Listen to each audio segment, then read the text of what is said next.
नमस्कार दोस्तों, welcome to slightly addictive. मैं हूं कुणाल और यहां हम इंटरनेट की सबसे शॉकिंग, इंटरेस्टिंग और एडिक्टिव स्टोरीज को डीपली डिकोड करते हैं। पाकिस्तान में कुछ बड़ा हो रहा है। एक तरफ पाकिस्तान एडमिनिस्ट्रेड कश्मीर में हजारों लोग सड़कों पर उतर आए हैं। दूसरी तरफ सिक्योरिटी फोर्सेस और प्रोटेस्टर्स के बीच टकराव में कई लोगों की जान जा चुकी है। और इसी बीच एक पाकिस्तानी मिलिट्री हेलीकॉप्टर क्रैश हो जाता है जिसमें पाकिस्तान आर्मी के सभी पर्सोनेल की मौत हो जाती है। क्या पाकिस्तान एक नए पॉलिटिकल चेंज की तरफ बढ़ रहा है? चलिए पूरी कहानी समझते हैं। रिसेंटली मुजफ्फराबाद, रावलकोट और कई अन्य शहरों में बड़े पैमाने पर प्रोटेस्ट्स देखने को मिले। प्रोटेस्टर्स का कहना है कि महंगाई, बेरोजगारी, बढ़ते इलेक्ट्रिसिटी बिल्स और गवर्नेंस फेलियर्स ने आम लोगों की जिंदगी मुश्किल बना दी है। पाकिस्तानी मिलिट्री ने मेजर क्रैकडाउन लॉन्च किया जिसमें कम से कम 11 लोगों की मौत और 70 से ज्यादा लोग घायल होने की रिपोर्ट्स हैं। पाकिस्तानी मीडिया कितनी फ्री है ये आप जानते ही हैं। मुझे लगता है एक्चुअल नंबर्स रिपोर्ट किए गए फिगर से काफी ज्यादा हो सकते हैं। सिचुएशन तब और सीरियस हो गई जब अथॉरिटीज ने जॉइंट अवामी एक्शन कमेटी को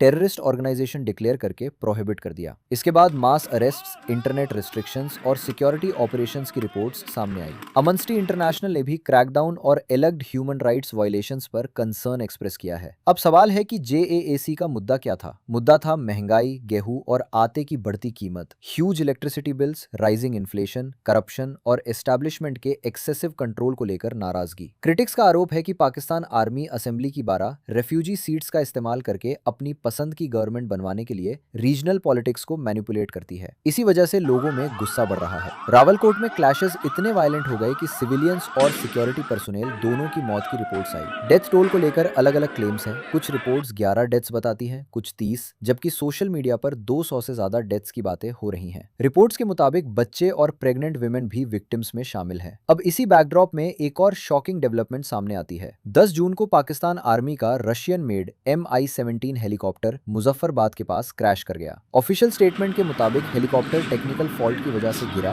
और उसमें मौजूद सभी हाई रैंकिंग पर्सोनेल की मौत हो गई। आसिम मुनीर के अंदर पाकिस्तानी आर्मी में इंटरनल डिससैटिस्फैक्शन की बातें कई बार सामने आई हैं। इन्वेस्टिगेशन अभी चल रही है, इसलिए स्पेकुलेशन करना ठीक नहीं होगा, लेकिन क्रैश की टाइमिंग जरूर कई सवाल खड़े करती है। अब बड़ा सवाल यह है कि पाकिस्तान के अंदर इतना गुस्सा क्यों है? इकोनॉमिक फ्रंट पर पाकिस्तान कई सालों से प्रेशर में है। IMF programmes, rising living costs, currency pressure और गवर्नेंस चैलेंजेस ने आम नागरिक की परेशानियां बढ़ाई हैं। इसी वजह से इकोनॉमिक ग्रीवेंसेस पॉलिटिकल अनरेस्ट में बदलती नजर आ रही हैं। जब इकोनॉमिक फ्रस्ट्रेशन, पॉलिटिकल पोलराइजेशन और सिक्योरिटी चैलेंजेस एक साथ मिलते हैं तब किसी भी देश के लिए सिचुएशन कॉम्प्लेक्स हो जाती है। इंडिया के पर्सपेक्टिव से भी ये डेवलपमेंट्स इंपॉर्टेंट है। देखते हैं इंडिया का क्या स्टैंड है। अधिकृत कश्मीर को लेके तो एक चीज़ मैं स्पष्ट करना देना चाहता हूँ कि पूरा जम्मू एंड कश्मीर भारत का अभिन्न अंग है। और जैसा कि मैंने कहा कि जो वहाँ बर्बरता हो रही है उसको अंतर्राष्ट्रीय समुदाय देख रहा है और ये हमारी उम्मीद है कि अंतर्राष्ट्रीय समुदाय पाकिस्तान को अपने दुष्कर्मों और अपने अत्याचारों के लिए उसको जवाबदेही ठहराएगा। भारत का कहना है कि दुनिया देखे पाकिस्तान POK और अपने इंटरनल रीजन्स में क्या कर रहा है। निहत्थे प्रोटेस्टर्स पर फायरिंग और एलग्ड ह्यूमन राइट्स वायलेशंस को लेकर इंटरनेशनल कम्युनिटी पाकिस्तान को अकाउंटेबल कंसिडर करे। On the other hand, India में कश्मीरी लोग Zojila tunnel break through celebrate कर रहे हैं। ये 13 किलोमीटर लंबी टनल जो लगभग 11,500 फीट के एलिवेशन पर बन रही है, कश्मीर और लद्दाख की कनेक्टिविटी रेस्ट ऑफ इंडिया से और मजबूत करेगी। ये है आज के समय भारत की डेवलपमेंट। कुछ समय पहले राजनाथ सिंह जी ने भी कहा था कि POK एक दिन खुद भारत में मर्ज होना चाहेगा।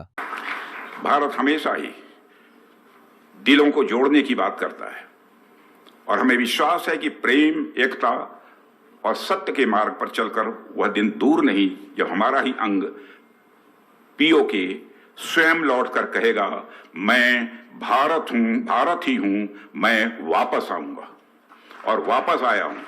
उनका तर्क था कि लोग डेवलपमेंट, कनेक्टिविटी और इकोनॉमिक अपॉर्चुनिटीज को कंपेयर कर रहे हैं। एक बेहतर जिंदगी और बड़ी इकोनॉमी का हिस्सा बनना लोगों को अट्रैक्ट करता है। मुझे लगता है पाकिस्तानी डीप स्टेट इसी नैरेटिव को लेकर नर्वस नजर आती है। इसी वजह से ह्यूमन राइट्स वायलेशंस के आरोप बार बार सामने आते रहते हैं। मेरे हिसाब से भारत को इन इश्यूज को ग्लोबल प्लेटफॉर्म्स पर उठाना चाहिए, चाहे इकोनॉमिक पेनल्टीज हो या डिप्लोमेटिक प्रेशर। ऐसे स्टेप्स इंटरनेशनल अटेंशन अट्रैक्ट कर सकते हैं और इंडिया का नैरेटिव दुनिया तक पहुंचा सकते हैं। अब देखना यह होगा कि पाकिस्तान इस ग्रोइंग अनरेस्ट को कैसे हैंडल करता है। क्या ये प्रोटेस्ट टेम्परेरी हैं या फिर ये पाकिस्तान के अंदर एक बड़े पॉलिटिकल और इकोनॉमिक क्राइसिस की शुरुआत है। आपका क्या ओपिनियन है, कमेंट करके जरूर बताइए। मैं हूं कुणाल संखे, ये था स्लाइटली एडिक्टिव। मिलते हैं अगली वीडियो में।